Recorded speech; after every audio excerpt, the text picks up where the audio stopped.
जय माता दी दोस्तों। दुर्गा सप्तशती हिंदू धर्म के प्रमुख ग्रंथों में से एक है, जिसमें देवी दुर्गा के महात्म्य, उनकी लीलाओं और उनके द्वारा असुरों के संहार की कथा वर्णित है।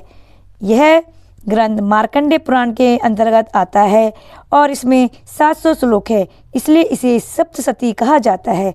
यह 3 प्रमुख खंडों में विभाजित है: प्रथम चरित, मध्यम चरित और उत्तर चरित। इस ग्रंथ के मध्यम चरित में देवी काली का प्राकट्य विशेष रूप से उल्लेखनीय है।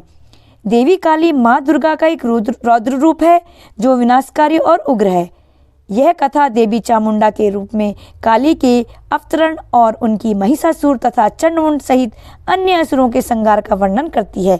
देवी काली का प्राकट्य मध्यम चरित के अनुसार जब महिषासुर का सेनापति चंड और मुंड अपनी सेना सहित देवी दुर्गा पर आक्रमण करते हैं, तब देवी दुर्गा अत्यंत क्रोधित होती हैं। क्रोध से उनके ललाट में एक अत्यंत विकराल शक्ति उत्पन्न होती है, जो काले वर्ण की विकट रूप धारिणी, अद्रनग्न, गले में खोपड़ियों की माला पहने हुए और हाथ में तलवार तथा त्रिशूल धारण किए हुए प्रकट होती है। यही शक्ति देवी काली कहलाती है। इस प्रसंग में देवी काली का रूप और शक्ति इस प्रकार वर्णित की गई है: काल रात्रि करालस्य कालिकेति निगधते, अर्थात वे काल रात्रि, कराल मुख वाली और काली कही जाती है। जब देवी काली प्रकट होती है तो वे अत्यंत उग्र रूप धारण कर असुरों पर टूट पड़ती है। उनका विकराल स्वरूप देखकर असुर भयभीत हो जाते हैं। उन्होंने चंड और मुंड को पकड़कर अपने त्रिशूल और तलवार से उनका शीश काट दिया और देवी दुर्गा के चरणों में समर्पित कर दिया। इस पर माँ दुर्गा ने प्रसन्न होकर उन्हें चामुंडा नाम से संबोधित किया।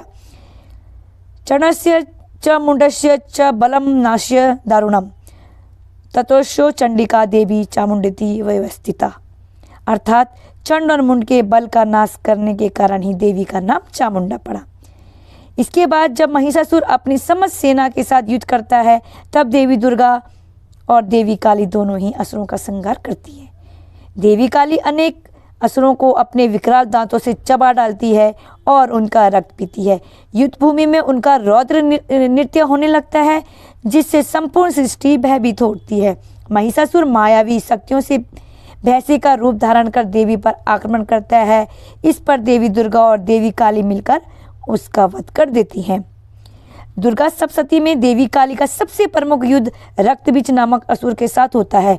रक्तबीज को ब्रह्मा का वरदान प्राप्त था कि यदि उसके शरीर से रक्त की एक भी बूंद गिरेगी तो उसमें नया रक्तबीज उत्पन्न हो जाएगा। जब दुर्गा और उनकी सेना रक्तबीज से युद्ध करती है तो जैसे ही उसका रक्त धरती पर गिरता है, वैसे ही हजारों रक्तबीज उत्पन्न हो जाते हैं। यह देखकर देवी दुर्गा चिंतित हो जाती है। तब वे पुनः क्रोधित होकर देवी काली को उत्पन्न करती है।